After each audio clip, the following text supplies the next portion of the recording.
আমাদের একদম simple menu হয়েছে, পুঁই শাক চচ্চড়ি মাছের মাথা দিয়ে আর মাছ দিয়ে আলু দিয়ে ডালনা, আর এখানে আছে গরম ভাত। তুমি তো পুঁই শাক নাওই নি, তাহলে খাবে না?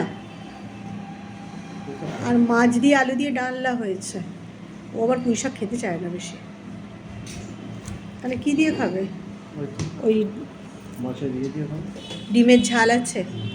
আজকে তো রান্না হচ্ছে পুঁই শাক চচ্চড়ি আর মাছ দিয়ে আলু দিয়ে ডালনা। পুঁই শাক চচ্চড়ি অনেকদিন খাওয়া হয়নি, ওই জন্যই পুঁই শাকটা আনতে বলেছিলাম তোমাকে।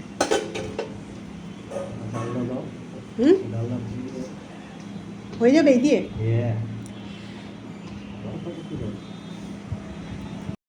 অনেকদিন বাদে পুঁই শাকটা হলো, বর্ষাকাল বলে শাক আনা হচ্ছে না খুব একটা।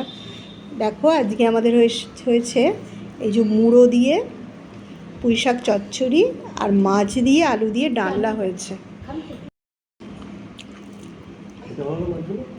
আমরা পুঁই শাক খেতে ভালোবাসি। মা খেয়েছেন পুঁই শাক চচ্চড়ি? আপনিও খাননি?